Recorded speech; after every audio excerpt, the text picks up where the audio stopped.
잠시 기도하겠습니다. 아버지 하나님, 오늘 이 시간도 주님께서 주관하여 주시고 온전히 부족한 종의 모습은 가려 주시고 온전한 주님의 음성이 선포되어지는 귀한 시간 될 수 있도록 아버지 인도하여 주옵소서. 감사드리며 살아계신 우리 주 예수님 이름으로 기도합니다. 아멘. 우리 옆에 분들과 이렇게 인사해 볼까요? 주님의 이름으로 사랑합니다.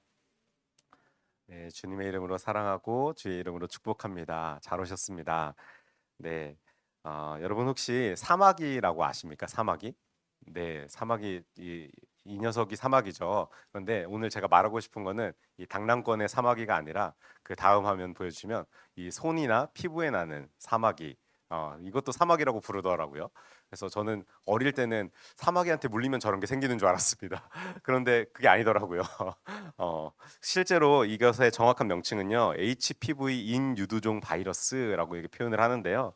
사람이 이 면역이 좀 떨어질 때 그리고 여성분들 이 자궁 경부암 주사 맞지 않습니까? 그게 이제 HPV 바이러스 그 예방하는 그 주사인데 그 주사를 맞으면 저게 안 나는지는 잘 모르겠어요. 근데 어쨌든 사람이 면역이 떨어지면은 생기는 게 저런 사막입니다. 그래서 저도 지금 여기 손끝에 이렇게 생겨가지고 지금 이게 하얗게 된 게 잘 안 보이시죠? 멀리 계시면. 근데 이게 약을 제가 여기 맨날 바르면서 살을 녹이고 있는데 녹이면서 맨날 벗겨내고 막 이러고 있는데도 잘 안 없어져요. 꽤 오랫동안 지금 이게 지속되고 있는 상황인데요. 이게 치료 방법이 몇 가지가 있는데 일반적으로 약국에서 저런 티눈 밴드라는 걸 사거나 아니면 지금 제가 손에 바른 게 저 콜로돔 S라는 겁니다. 이게 처방 없이도 사서 이 한 방울 이제 오장로님께서 이렇게 한 방울만 똑 떨어뜨리셔야 됩니다. 다른 피부에 하면은 다른 피부가 녹으면서 되게 아픕니다. 이렇게 얘기를 해주셔가지고 진짜 한 방울씩만 똑똑 떨어뜨리면서 사용하고 있는데 잘 안 낫습니다. 그래서 우리가 어디를 가죠? 병원을 가죠. 피부과를 갑니다. 피부과를 가면요. 세 가지 치료를 권해줍니다. 먼저는 뭐 냉동 치료, 냉동 치료 많이 들어보셨죠?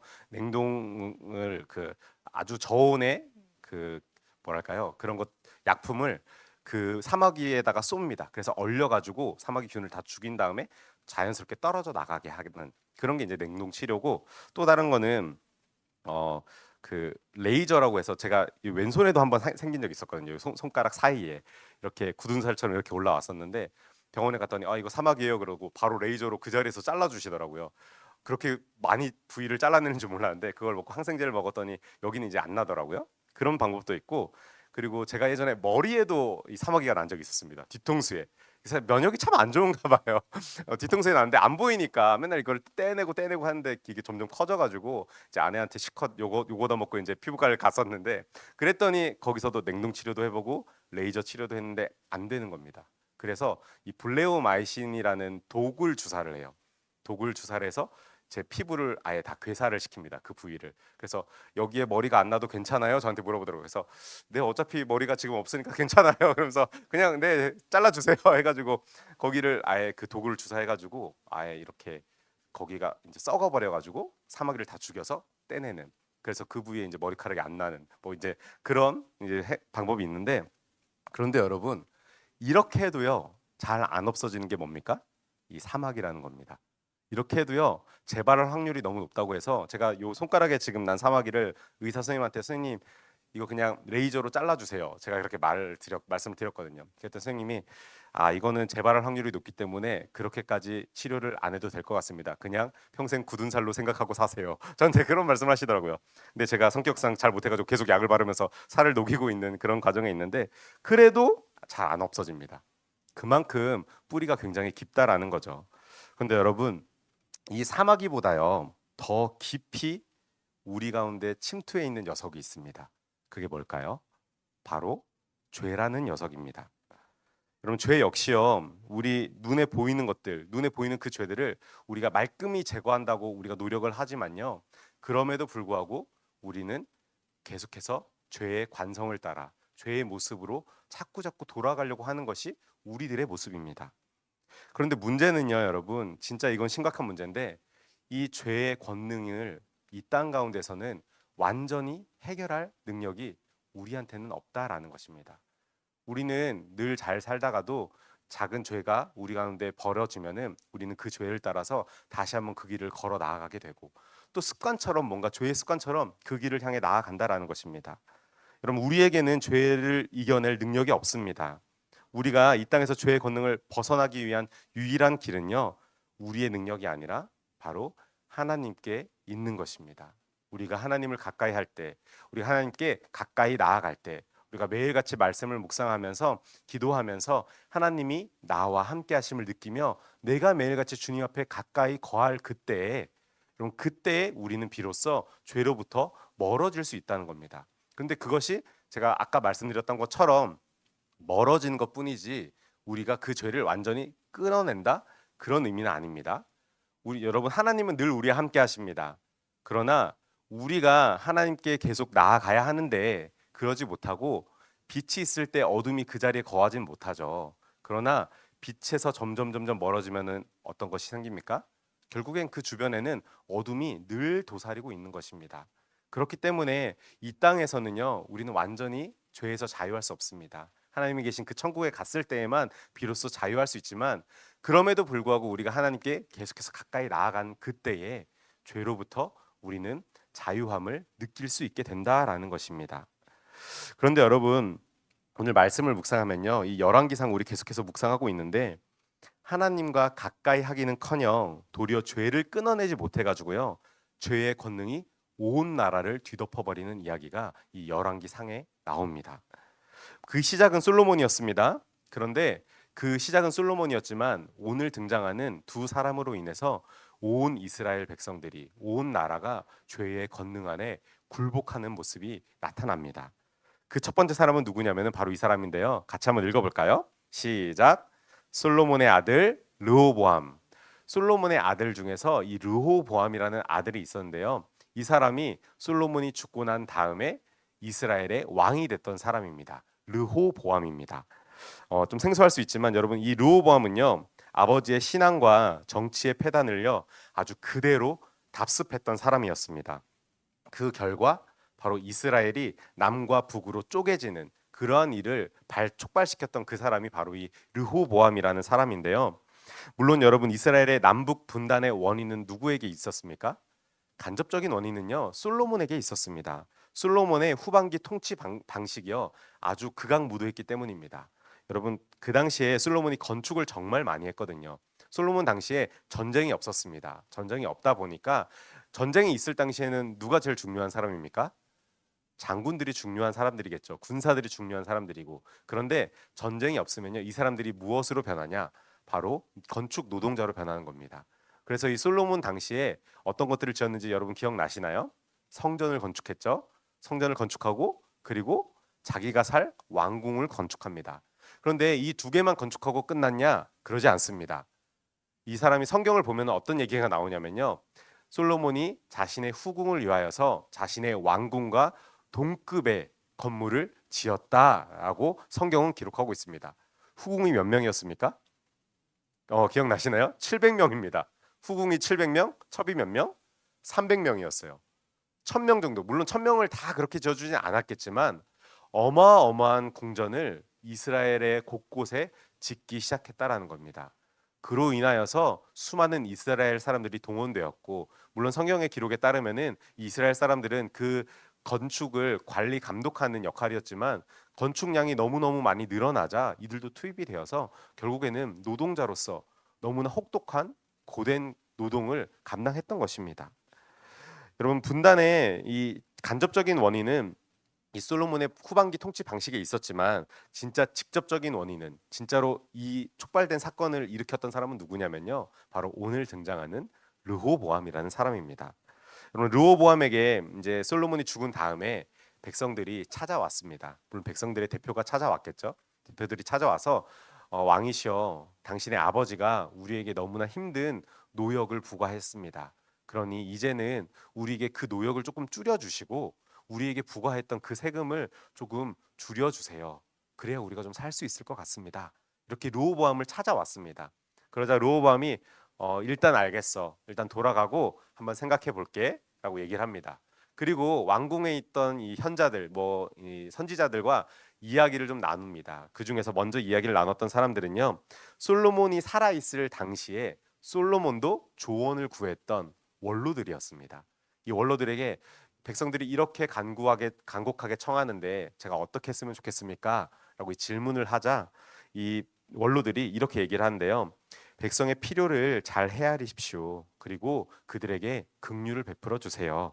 그러면 그들이 영원히 왕의 말을 따를 것입니다. 이렇게 얘기를 합니다. 그런데 성경 기록을 따르면요, 르호보암은 이들의 조언을 듣지 않습니다. 그리고 자신과 함께 자라온 젊은 신하들을 불러서 다시 한번 이들에게 질문하게 되는데요. 르호보암의 질문을 들었던 이들이 대답하는 것이 열왕기상 12장 11절에 써져 있는데, 우리 같이 한번 읽어볼까요? 시작. 내 아버지께서 너희에게 무거운 멍에를 매게 하였으나 이제 나는 너희의 멍에를 더욱 무겁게 할지라. 내 아버지는 채찍으로 너희를 징계하였으나 나는 전갈 채찍으로 너희를 징계하리라 하소서. 아멘이 안 나오네요. 아멘 하는데 원래 참 뭐라고 합니까? 백성들이 얘네가 지금 게을러서 그래요. 그러니까 아버지 솔로몬 때보다 더 강하게 노역을 부과하십시오. 얘네들이 정신을 못 차려서 그런 거예요. 아주 편하니까 이런 소리를 하지. 그러면서 그런 조언을 해준 겁니다. 그러자 르호보암은요, 이 원로들의 조언을 무시하고 젊은 신하들의 의견을 따라가게 됩니다. 여러분, 이러한 정치적 선택이요, 이스라엘 안에 내재되어 있었던 이스라엘 민족들의 분노를 폭발시키는 계기가 됩니다. 그래서 결국 남쪽으로는 두 지파가 가게 되고요, 유다와 베냐민 지파가 내려가게 되고 나머지 10지파는 북쪽으로, 이렇게 나라가 두 쪽으로 분단되는 그러한 일이 발생하게 되는 것입니다. 르호보암은 할아버지인 다윗과 같이 정말 하나님의 말씀을 따라 나라를 다스릴 수 있었던 기회가요, 있었습니다. 그러나 이 그는 르호보암은요, 하나님을 사랑했던 다윗의 길은 걸어가지 않고 하나님을 떠난 솔로몬과 같이 살기로 자신이 선택했던 것입니다. 여러분, 우리도요, 때로는 이러한 선택의 갈림길에 있을 때가 있습니다. 물론 뭔가 논리적으로 이게 맞나 저게 맞나 이렇게 될 때는 참 우리 마음에 혼란이 옵니다. 그런데 누가 봐도 하나님이 좋아하지 않는 일입니다. 그리고 누가 봐도 이것은 하나님의 일입니다. 근데 이 두 가지를 놓고 내 입장을 생각하면서 고민할 때가 우리 가운데도 있다라는 것입니다. 가끔 청년들이 그런 문제로 저한테 이제 전화를 하거나 연락을 해올 때가 있습니다. 목사님, 어, 이런 일을 제가 하려고 하는데 괜찮을까요? 제가 묻습니다. 네 생각엔 어때? 그게 괜찮은 일인 것 같아? 근데 그 친구들이 저한테 전화한 이유는 뭘까요? 자기가 선택하는 그게 안 좋은 거라는 걸 지도 압니다. 근데 저를 통하여서 괜찮아 라는 말을 듣고 싶은 겁니다. 근데 제가 목사로서 그렇게 얘기를 해줄 수가 없더라고요. 저는 두 가지를 말합니다. 어, 야, 너의 그 선택에 하나님이 정말 기뻐하실까? 한번 이걸 먼저 생각해 볼래? 그리고 두 번째는 뭘까요? 그 선택에 대한 책임은 너에게 있어. 나는 너에게 이걸 선택해라 저걸 선택해라 말할 수 없지만 너가 하는 그 선택에 대한 책임은 너가 져야 되는 거야. 여러분, 르호보암의 선택의 결과는요, 제사장의 나라요 거룩한 백성이었던 이스라엘을 두 쪽 내는 결과를 냈던 것입니다. 여러분, 하나님은 우리에게 선한 양심을 주셨습니다. 그리고 성령을 주셨고 우리 주변에 하나님의 음성을 우리 가운데 드러나게 해주는 사람들을 우리 주변에 주셨습니다. 여러분, 그때 그 사람들을 통해서 말을 할 때요, 하나님의 음성을 들으시기 바랍니다. 그리고 하나님이 기뻐하시는 선택을 하는 저와 여러분이 되기를 주님의 이름으로 축원합니다. 여러분, 이러한 와중에도요, 하나님께서는 또 한 사람을 세우십니다. 그 사람을 세우시는데 그 사람은 누구냐면요, 하나님의 말씀을 이어갈 한 사람, 바로 지금 자막에 나왔는데 누군가요? 여로보암이라는 사람을 세우시게 됩니다. 이 여로보암이 누구냐? 바로 솔로몬의 충직한 신하였습니다.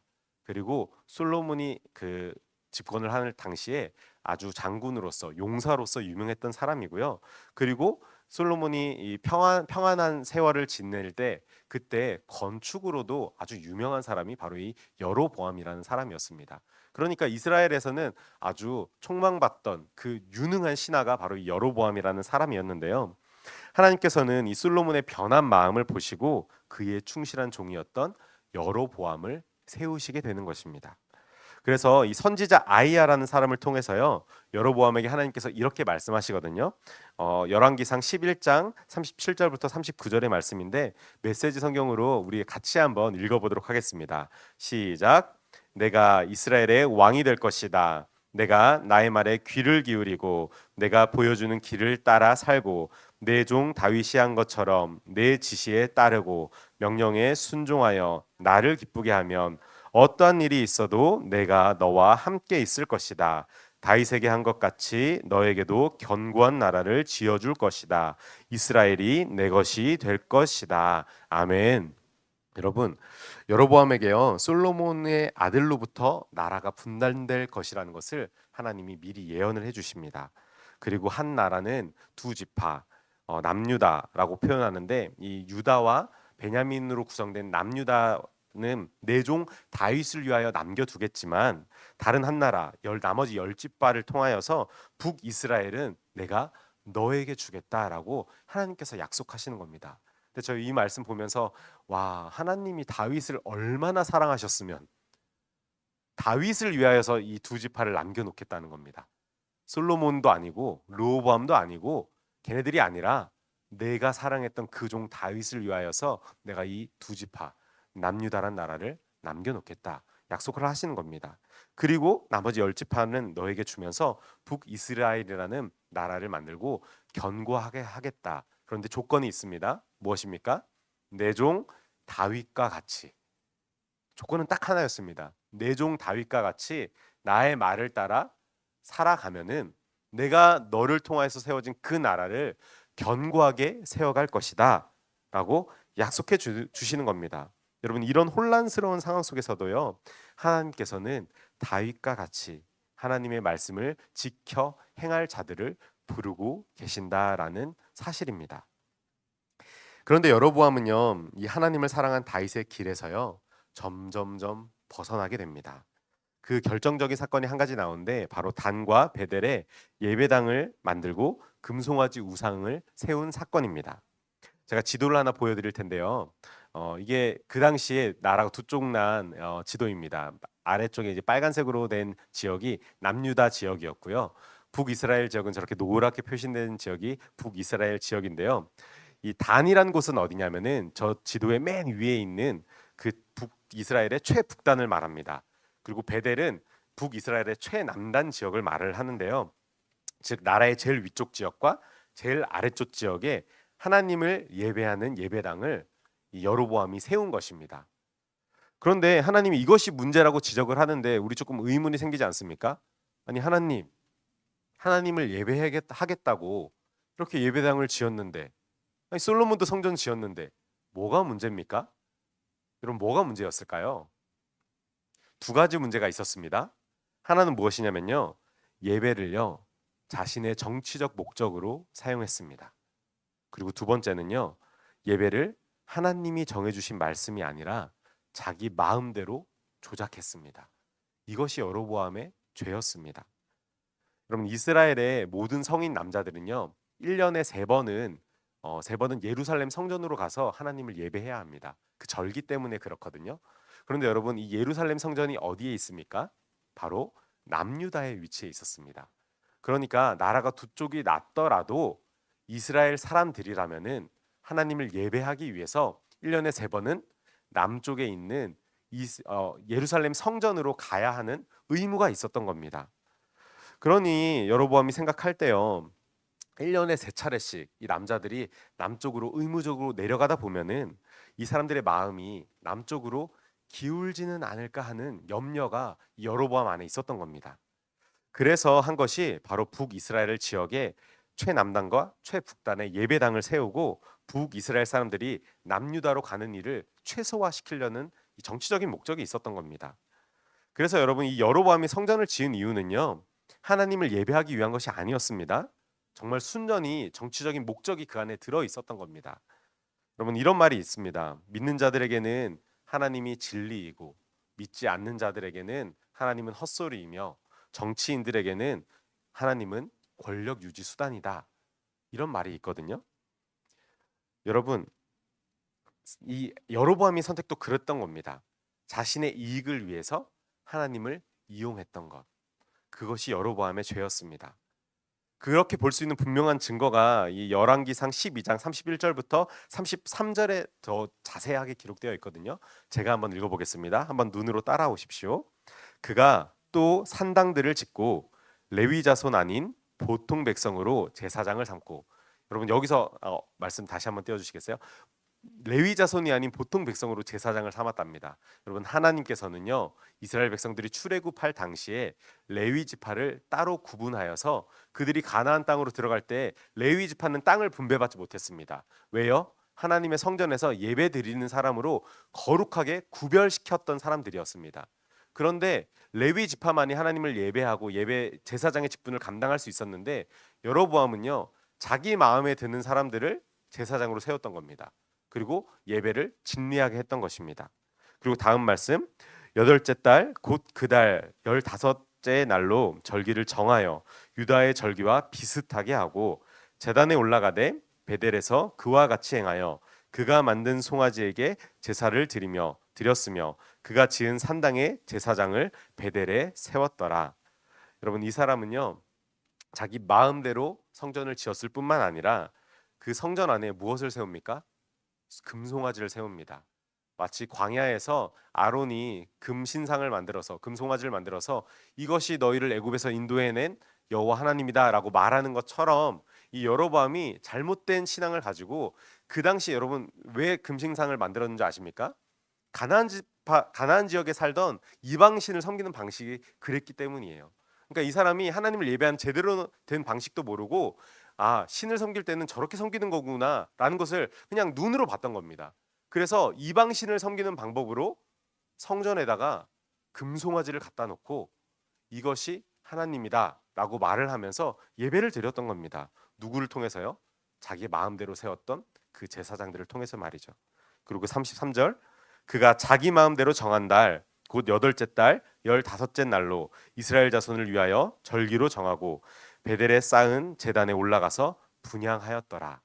심지어 여러분, 이 사람은 하나님이 정하신 절기가 아니라요, 자기 마음대로 절기를 만들었습니다. 우리 절기들 지키죠. 부활절, 뭐 성탄절, 추수감사절 이런 거 우리 지키잖아요. 그런데 이런 것들은 여러분 성경에 나와 있는 내용이기 때문에 우리가 이것을 지켜서 그 예수 그리스도를 기억하는 날들입니다. 그런데 이 사람은요, 자기 마음대로 비슷하게 그날들을 정해서 같이 예배를 드렸다는 겁니다. 그리고 그것을 분별할 수 없는 이스라엘 백성들이 그 사람이 정한 그 절기를 따라서 북이스라엘에서 예배를 하게 됐던 것입니다. 여러분 북이스라엘의 여로보암은요, 자신을 위해 나라를 다스렸고 자신의 정치적인 목적을 위해서 하나님을 이용했으며 사람들의 마음을 만족시키기 위해서 하나님을 이용했던 사람이었습니다. 여러분 이때부터요, 남유다의 왕과 그리고 북이스라엘의 왕을 평가하는 기준이 바로 이 말씀인데요. 하나님께서 내 종 다윗의 길로 걸어갔다, 또는 여로보암의 길을 걸어갔다라고 하나님께서 왕들을 평가를 합니다. 그런데 정말 안타까운 것은요, 북이스라엘에는 19명의 여로보암으로부터 마지막 왕인 호세아까지 19명의 왕이 세워지게 되는데요. 그 왕들 전부 다 어떻게 평가를 당하냐? 여로보암의 길로 걸어갔다라고 평가를 한다라는 것입니다. 그리고 그 나라는 아수르에 의하여서 멸망당하게 됩니다. 사랑하는 우리 청년들, 오늘 함께 예배드리시는 여러분, 이스라엘이 남북으로 분열되었지만요, 하나님께서 그들을 평가할 때 방금 말씀드렸던 것처럼 똑같은 기준으로 평가를 하고 있습니다. 그 기준이 되는 사람이 누구입니까? 바로 다윗이라는 사람이었습니다. 내 종 다윗의 길로 걸어갔느냐, 아니면 다윗과 다른 길로 걸어갔느냐. 여러분 다윗은 하나님을 정말 사랑하는 사람이었습니다. 자신이 별 볼 일 없는 목동이었을 때도 하나님을 찬양했고, 자신이 왕이 되어서도 하나님을 노래했던 사람이 다윗이었습니다. 사울의 위협에 도망 다니면서도 하나님을 예배했고, 아들 압살롬의 반역에도 묵묵히 하나님의 뜻을 구하며 나아갔던 사람이 다윗이었습니다. 심지어 죄에 빠졌던 자신을 향하여서 하나님의 말씀을 들고 나단 선지자가 지적했을 때 왕의 권위를 가지고 나단 선지자를 죽였던 것이 아니라 그 말씀에 순종하고 자복하여 회개했던 사람이 다윗이라는 사람이었습니다.